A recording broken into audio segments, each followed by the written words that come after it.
dar uma interrompida, porque eu ainda quero compartilhar uma palavra contigo. Vai ser rápido, tá, músicos? Então vocês podem continuar aqui em cima. Você pode sentar um instante? Abra a tua Bíblia nesse mesmo espírito em Lucas, no capítulo 8. Nós estamos falando de fé para expandir.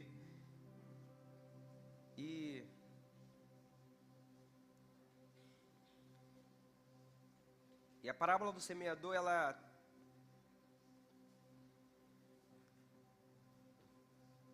tem tudo a ver com esse assunto.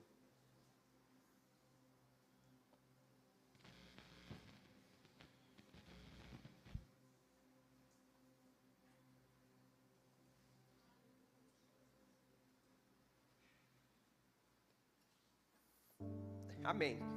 Capítulo 8 diz no versículo 4: E ajuntando-se uma grande multidão e vindo ter com ele de todas as cidades, disse por parábolas: O semeador saiu a semear a sua semente, e quando semeava caiu alguma junto do caminho e foi pisada, e as aves do céu a comeram, e outra caiu sobre a pedra, e nascida secou-se, pois que não tinha umidade. E outra que caiu entre os espinhos, e crescendo com ela os espinhos, a sufocaram. E outra caiu em boa terra, e nascida produziu fruto, 100 por 1. Dizendo ele estas coisas, clamava: Quem tem ouvidos para ouvir, que ouça. Versículo 9. E os seus discípulos o interrogaram, dizendo: Que parábola é esta? E ele disse: A vós vos é dado conhecer os mistérios do reino de Deus, mas aos outros por parábolas, para que vendo não vejam, e ouvindo não entendam. Esta é, pois, a parábola. E aí ele vai fazer uma afirmação: a semente é a palavra de Deus, e os que estão junto do caminho, estes são os que ouvem. Depois vem o diabo, tira-lhes do coração a palavra, para que se não salvem crendo. E os que estão sobre a pedra são os que, ouvindo a palavra, a recebem com alegria, mas não têm raiz. Apenas creem por algum tempo, e no tempo da tentação se desviam. E aqui caiu entre os espinhos. Esses são sufocados. São esses que ouviram e são sufocados com os cuidados da vida, as riquezas e os prazeres da vida, e não dão fruto com perfeição. E aqui caiu em boa terra, versículo 15, esses são os que, ouvindo a palavra, a conservam num coração honesto e bom, e dão fruto com perseverança. Amém. Esse assunto tem tudo a ver com o assunto que a gente está falando a respeito de fé para expandir. Essa parábola do semeador, ela está falando de um contexto bem direto aqui de salvação, como você pode ver. No entanto, o processo da salvação é o mesmo processo que passamos quando a gente precisa acreditar em Deus em determinada área. O processo é o mesmo. Qual é o processo? Eu preciso crer no interior e ao me apegar a essa crença, para então que essa palavra venha frutificar em mim. No caso aqui o contexto é para a salvação, mas na tua vida particular pode ser para qualquer outra dificuldade, desafio que você esteja enfrentando, ok? Então o processo é o mesmo. Qual é o processo? O Senhor Deus, Ele está falando ou semeando a sua palavra, a sua semente, a todo instante. E essa semente, ela vai ser semeada nos corações. Os terrenos dessa parábola é uma figura dos nossos corações, do nosso interior. E tudo aquilo que está sendo dito aqui, que vai ser encontrado em determinado tipo de terreno, são figuras daquilo que pode existir no nosso interior, que concorrem com a semente que está sendo semeada.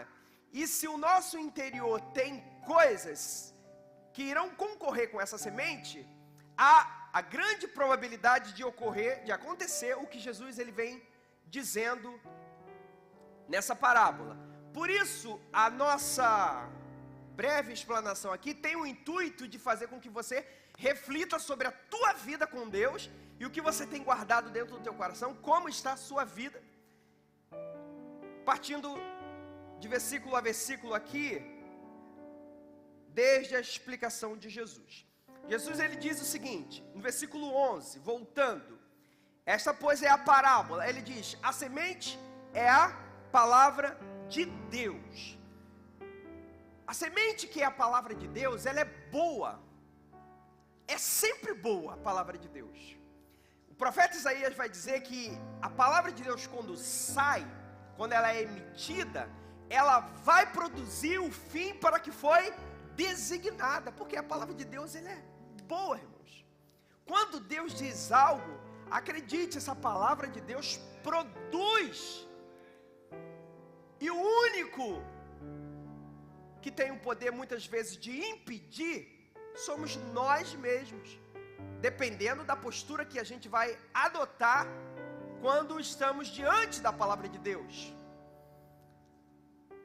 A palavra do Senhor, ela é viva, ela é eficaz, ela é tão forte que o escritor ele vai comparar ela a uma espada de dois gumes, que ela consegue penetrar em um local que a ciência não sabe onde fica. Que local é esse, Tony? A divisão da alma e do espírito.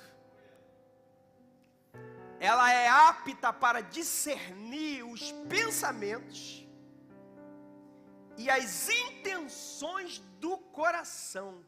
Tu já se pegou muitas vezes naquela questionamento, será que eu estou tendo a motivação correta? Será que eu estou tendo, porque eu posso fazer coisas boas com a motivação errada? A palavra de Deus, ela vem esclarecer esse interior confuso, que precisa de uma clarificação. A semente, que é a palavra de Deus, ela tem todo esse poder. Uma outra coisa interessante desse texto é que o semeador saiu a semear.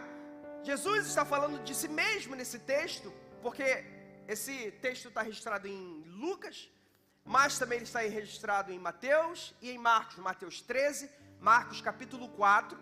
Tu vai perceber que em Mateus 13, ele vai dizer que muitos que estavam ali, estavam ouvindo, mas não estavam retendo, vendo, mas não estavam abraçando, estavam com o coração endurecido. Jesus estava falando a respeito de que ele estava trazendo a mensagem do reino de Deus, mas aqueles homens estavam com o coração endurecido.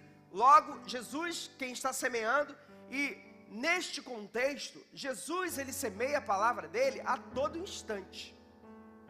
Você vem para a casa do Senhor, aí você diz, Senhor não falou comigo. Isso não é verdade? O Senhor está falando a todo instante. Desde o início, quando você entra na casa de Deus, desde quando você sai de casa, a questão é a tua postura em querer ouvir ou procurar ouvir a palavra que ele está emitindo. Quando o coração ele se inclina para ouvir, ele acha a palavra do Senhor.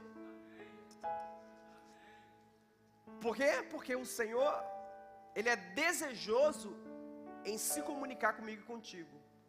Então essa semente que é a palavra de Deus, ela está a todo instante. Quantas foram as vezes que eu e você nos colocamos diante do Senhor com o coração contrito e quebrantado, e estávamos na rua falando, Deus, fala comigo. E aí o Senhor fala conosco de várias maneiras. Um outdoor, alguém que chega e dá uma palavra, algo que vem no teu coração forte, a testificação do Espírito Santo. Por quê? Porque todo coração que se coloca diante do Senhor, procurando o Senhor, fala. A Bíblia vai registrar que esse é um Deus que tem boca e fala. Então o Senhor é o semeador, a palavra de Deus, ela é semeada, e os que estão junto do caminho, vai falar de uma condição minha, que eu e você podemos ter em determinados momentos. Tu sabe que a maneira que você coloca-se diante da palavra, ela vai determinar se você vai ou não receber.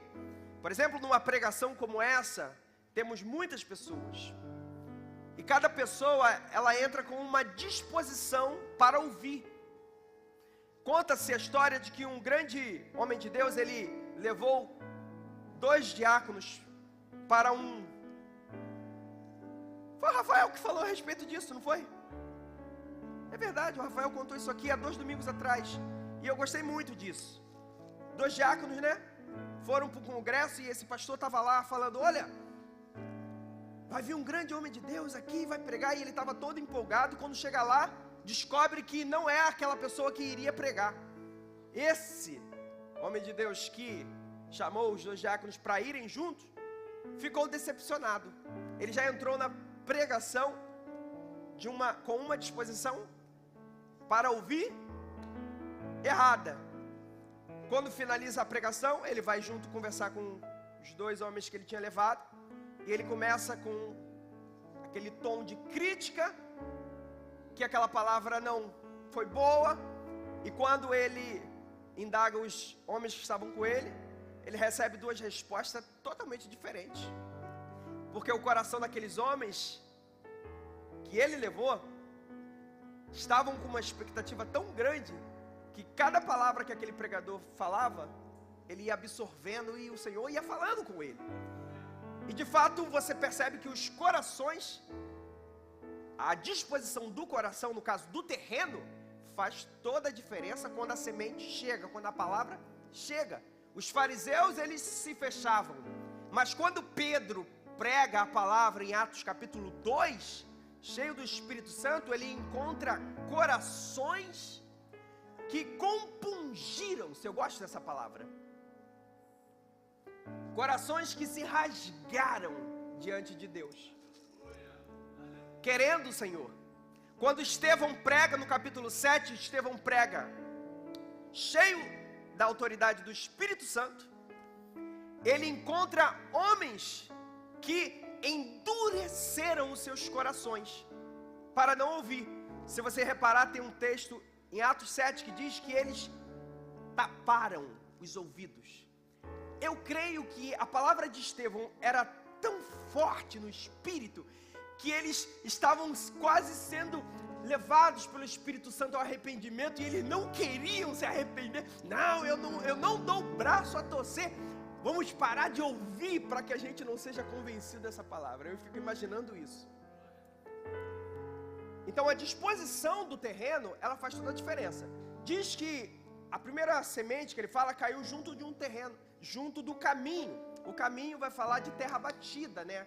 Vai falar de um local que passam muitas pessoas, e Marcos, ele registra isso em Marcos 4, falando da mesma parábola, que junto do caminho pessoas pisavam a semente, e esse terreno batido, duro, que não está próprio para ser semeada ali, diz que o maligno vem e rouba a semente.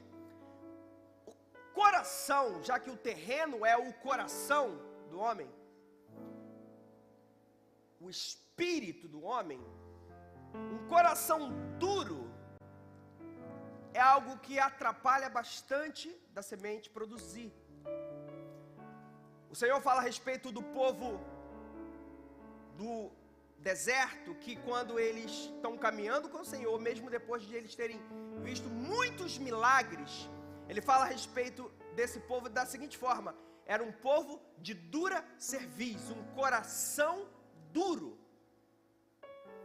Coração duro, ele pode estar duro por diversos motivos. Talvez por motivos de um alto egocentrismo, de nutrir convicções que ele não quer abrir mão. E essas convicções não dão vazão para a palavra, porque quando a palavra de Deus vem, ela faz com que eu e você sejamos confrontados em muitas áreas. Em muitas áreas. Se a palavra de Deus, ela vem nos confrontar e eu tenho convicções, essas convicções elas vão lutar contra as verdades da palavra de Deus. Por isso, por exemplo, há muitas ocasiões em que pessoas estão na casa de Deus, servem a Deus, mas há muitas áreas em suas vidas que ainda precisam entrar nos trilhos, porque não abriu-se totalmente para a palavra. A dureza do coração, ela pode vir advindo do pecado, porque quanto mais no pecado a pessoa entra, mais ela fica insensível, e Paulo vai falar desse coração que é insensível. Mas olha só, você não tem um coração duro, amém? Não, você não tem um coração duro. Isaías 36 vai dizer que, profeta profetizando a respeito dos nossos dias, diz assim: eis que vos darei um coração novo, um espírito novo porei sobre vós, tirarei o coração de pedra e colocarei um coração de carne. Coração de carne fala a respeito de sensibilidade, para ouvir a voz de Deus. O coração duro, ele não ouve a voz de Deus. Aí o inimigo, ele vendo essa situação, que aquela pessoa está sendo trabalhada na palavra de Deus, ele não perde tempo em roubar ou tirar a semente, para que essas pessoas não venham se salvar. Versículo 13 diz: e os que estão sobre a pedra, estes são os que, ouvindo a palavra, recebem com alegria, mas como não têm raiz, apenas creem por algum tempo, e no tempo da tentação se desviam. Eu gosto também do registro de Marcos 4, ele fala assim, 16: e da mesma forma os que recebem a semente sobre pedregais, os quais, ouvindo a palavra, logo com prazer a recebem, mas não têm raiz em si mesmo, antes são temporários. Depois, sobrevindo a tribulação ou perseguição por causa da palavra, logo se escandalizam. Ele fala de terrenos que estavam cheios de pedras. Pedras podem ser figuras para muitas coisas. No entanto, ele vem fazer dando um clarão no nosso interior, nesse momento, para que a gente verifique se existem pedras no meu interior. Qualquer coisa que vai impedir dessa semente crescer, produzir. Pedras podem ser, como Hebreus diz, raiz de amargura que entra. Pedras podem ser pecados. Pedras podem ser qualquer outra coisa que venha sufocar a palavra de Deus. E aí é uma autoanálise que você precisa e eu preciso fazer, porque quando nós estamos nesse caminho, nós precisamos abraçar a palavra totalmente. E ele diz que quando eles creem por pouco tempo, logo se escandalizam por causa da palavra. E aí você já viu muitas pessoas que entram nesse caminho e elas logo se desviam, e fala desse homem, dessa pessoa, porque chega momentos na sua vida e na minha vida, que a palavra de Deus ela vai nos confrontar para que a cada vez mais a gente esteja alinhado com o que o Senhor pede. Isso significa que eu preciso retirar da minha vida muitas coisas que impedem o meu progresso. Jesus, ao falar do Evangelho, pasmem, o Senhor falou: pensem bem antes de vocês aceitarem esse desafio, calculem bem. Por quê? Porque o Evangelho requer renúncia. Por exemplo, uma pessoa que ela ganha a pensão dela, e ela começou um relacionamento, e ela começou a morar junto com a pessoa, e ela sabe que ela precisa acertar a vida dela diante de Deus, se casar, considerando que os dois são da igreja, servem ao Senhor. Sei que existem casos e casos, mas nesse contexto, e quando ela sabe que se ela casar, ela vai perder a pensão, ela começa a pensar duas vezes se de fato deve casar. Só que o Evangelho de Cristo, ele não abre exceção. Ele não abre exceção para o pecado.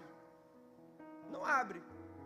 O Evangelho do Senhor, ele não abre exceção para o pecado. E aí quando essas orientações da palavra de Deus chegam, essas pessoas se escandalizam. Ou elas continuam sem acertar isso em suas vidas,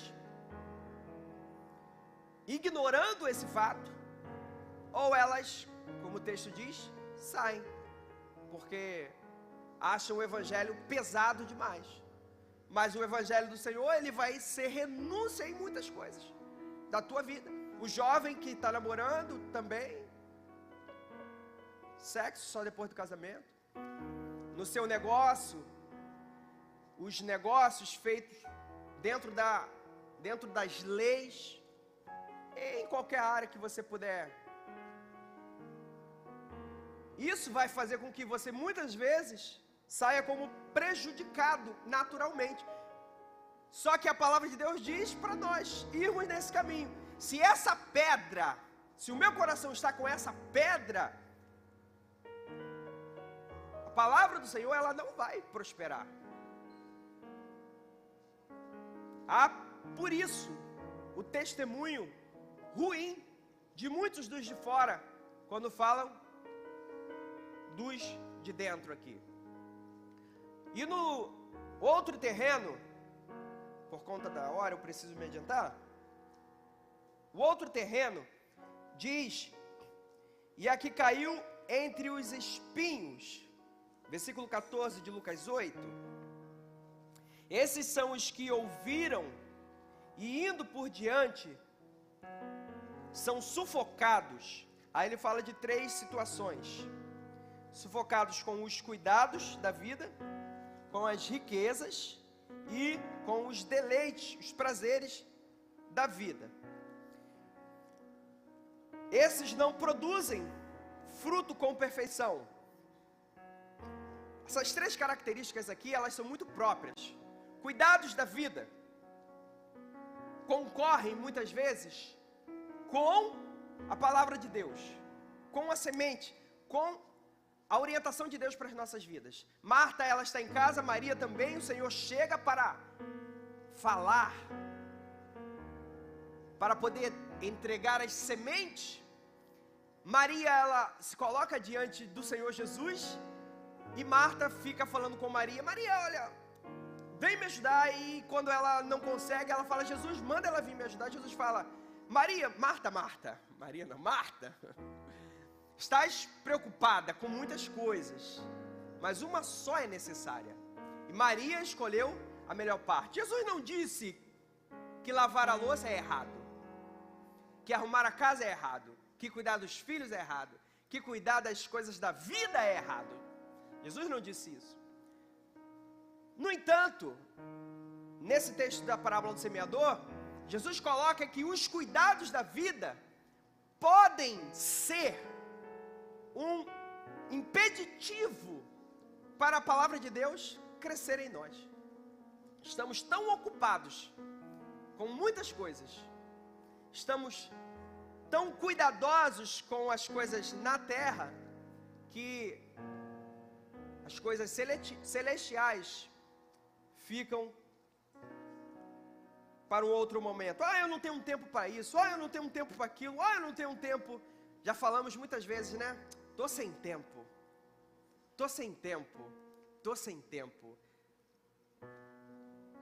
Se há um lugar que a gente precisa arrumar tempo é aqui na terra, porque no céu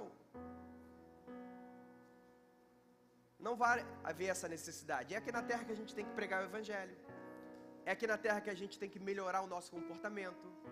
É aqui na terra que a gente tem que crescer na graça e no conhecimento. É aqui na terra, né? Então significa que eu não posso dar essa desculpa. Eu não tenho tempo, porque eu estou muito ocupado com os meus trabalhos, com a minha vida, com a minha família.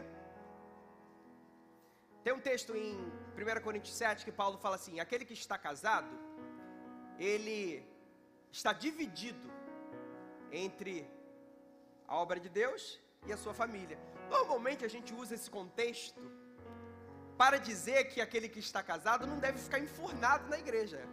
Normalmente a gente fala nesse sentido. No entanto, eu acredito que ele também serve para dizer para você que é casado, que você está dividido. A tua família não pode tomar o lugar da igreja. Entende? Da igreja que eu falo, não igreja aqui, da obra do Senhor, tá? Da obra de Deus. Porque a gente costuma dizer, a família vem primeiro que a igreja. E tá certo isso. Você deve cuidar da sua família. Mas a família, ela não vem primeiro do que a vontade de Deus para a tua vida. Isso é forte, né? Porque pensa bem, se é Deus que está pedindo algo, e de alguma forma eu estou colocando a minha família como impeditivo, tem alguma coisa errada. Se é Deus que está pedindo, então em Deus não há erro, não há imperfeição. A imperfeição então está de qual lado? Eu preciso cuidar disso, eu preciso cuidar daquilo, eu preciso... Se Deus está pedindo, eu acho que Ele está vendo que tem como você fazer os dois. Talvez a gente que não esteja enxergando isso. Aí ele diz a segunda coisa: as riquezas. Corações obstinados pelas riquezas tendem a cair em diversas tentações. Paulo vai falar para Timóteo: olha, aqueles que querem ficar ricos, tome cuidado, porque caem em muitas ciladas. Um coração que está buscando mais as coisas terrenas, o enriquecer-se aqui na terra, pode não dar vazão para a palavra de Deus, para a vontade de Deus para a vida dele aqui na terra. E isso pode atrapalhar muito. Jesus, Mateus 6, ele começa a dizer a partir do versículo 19, olha, cuidado vocês que estão servindo a Mamon, não podeis servir a dois senhores, não podeis servir ao Senhor e às riquezas. Aí ele vai dar uma palavra para aqueles que estavam com o coração apreensivo. Ele diz, olha, busquem em primeiro lugar o reino de Deus e fiquem tranquilos, que todas essas coisas aí que as pessoas buscam aqui na terra,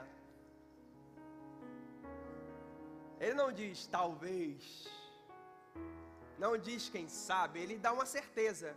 Ele diz, o Senhor acrescentará Ponto. Agora, tu acredita nisso? E os deleites da vida? A vida, ela traz prazeres. Prazeres que em determinados contextos são lícitos, mas podem também estar num local ilícito. O sexo dentro do casamento é algo para você dado por Deus. Fora do casamento, compromete o teu relacionamento com Deus. Prazer em coisas que viciam. Os prazeres da vida. E não só os pecaminosos, mas os prazeres que são lícitos. Eles podem roubar você da presença de Deus. Jogar um campeonato de futebol aos domingos é pecado? Não, não é pecado. É um prazer gostoso. Mas pode te roubar, muitas vezes, de um compromisso que o Senhor tem te chamado. Praia e outras coisas mais. Prazeres da vida. E o Senhor tem uma obra contigo e Ele está te chamando. Mas os prazeres da vida, quais prazeres podem nos roubar? Você pode fazer uma autoanálise. E por último, para finalizar, a terra que caiu, a semente que caiu é uma boa terra. Esses são os que, vindo a palavra, a conservam num coração honesto e bom, e dão fruto com perseverança. A tônica da parábola do semeador de Jesus é: examine-se o teu interior, e se há alguma coisa que esteja aí, que possa impedir a palavra de Deus, que seja retirada. Sabe por quê? Romanos 10, 8 vai dizer que a palavra está junto de ti, na sua boca e no seu coração. Se você confessar o Jesus como Senhor, serás salvo. Esse é o processo. A palavra de Deus vem para o nosso espírito, para o nosso coração. Mas se há alguma coisa dentro de mim que impede, essa palavra, ela não vai ganhar espaço e crescer para frutificar. E mesmo quando a palavra de Deus entra, Mateus e Marcos vai registrar que frutificam a 100, outros a 60, outros a 30. Mostrando que a mesma semente pode, em cada coração, ter um resultado diferente. Porque depende da disposição do teu coração. E nessa manhã, nesse caminho de crescimento na fé, o terreno faz toda a diferença. O estado do teu coração faz toda a diferença. O salmista disse que um coração contrito e quebrantado, o Senhor jamais desprezará. Alguém que... Tu sabe que é muito fácil, porque às vezes a gente fala em pecado, né? Pecados normalmente, pecados sexuais, são pecados que chamam a atenção, pecados de outra ordem, roubou, matou. Deixa eu chamar a atenção para você de uma coisa que costuma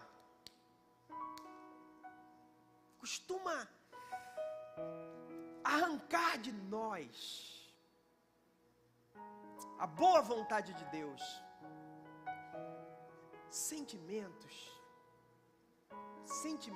que entram de uma forma tão sutil que a gente parece que está limpo, mas estamos sujos.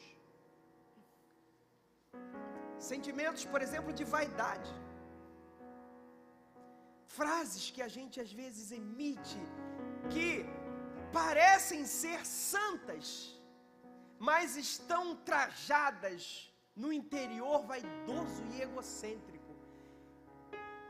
Eu e Douglas costumamos nos questionar muitas vezes, conversando. A gente costuma se questionar, para se cobrar, para que a gente não entre num caminho equivocado, porque a gente pode ter uma aparência de santidade, mas o interior pode estar comprometido, como Jesus fala com aqueles fariseus, sepulcros caiados. E o interior, ele é muito sensível a essas vaidades humanas, sabe? É um pensamento às vezes que vem e a gente abraça, de inveja. Rapaz, isso acontece comigo isso, gente. Coisas sutis que chegam e a gente tem que estar sempre alerta. A cada terreno que você vai alcançando no Espírito Santo, você vai enxergando coisas que pareciam ser assim invisíveis, mas que vão ganhando proporção maior conforme a tua experiência com o Senhor vai aumentando. E você vai, caramba, eu não posso deixar essas coisas no meu coração. Ai, fulana de tal falou isso mal de mim, e a minha tendência é falar mal dela, mas eu sei que eu não posso falar mal. Então eu falo assim: deixa ela nas mãos de Deus, que o Senhor cuidará dela. Parece ser uma frase de crente cheio do poder, né? Que anda com o Senhor, não é verdade? Só que essa frase pode estar trajada com um sentimento de vingança. Isso é sutil ou não é? Um coração assim compromete a semente. Deixa eu te falar, às vezes, por exemplo, você está assistindo a pregação, se você estuda a palavra de Deus, estou falando isso porque é algo que eu cuido do meu coração também, né? A gente tende a avaliar o outro falando. É um risco que nós corremos muitas vezes num terreno perigoso de estar alimentando uma soberba de que eu sei e o outro não sabe. É perigoso demais. E esse terreno é muito sensível do coração. São coisas que Jesus fala assim: vocês me honram com os lábios, mas o seu coração, o interior, ele está distante. Por fora parece legal, mas por dentro está comprometido. Cuida do coração. Eu sempre digo isso, aquele filme Advogado do Diabo. No final de tudo, depois de ele oferecer um monte de coisa para o advogado, no sonho, aí o advogado não cai na história dele. Aí por último, ele chama o advogado para dar uma entrevista e começa a encher a bola do advogado. Aí ele fala assim, aí o advogado aceita, e no final o diabo vira para aquele homem e fala assim: essa cena é bem marcante. Ele vira para a câmera, pisca o olho e fala assim: vaidade, meu pecado predileto. Rapaz, isso entra no nosso coração de uma forma tão sutil que a gente muitas vezes não percebe. Por isso a parábola do semeador, Jesus conta para você e eu examinarmos o nosso interior todo dia, para não comprometer a palavra de Deus. Não adianta querer viver em fé de qualquer forma. A palavra não vai germinar, a palavra não vai produzir.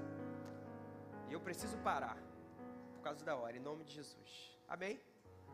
Sai daqui da manhã abençoado. Amém? A palavra de Deus, ela é boa. O terreno que às vezes está complicado, examina. Quer ter olhos de águia para enxergar o teu coração, o teu interior? Faz isso. 2 semanas, eu te dou 2 a 3 semanas.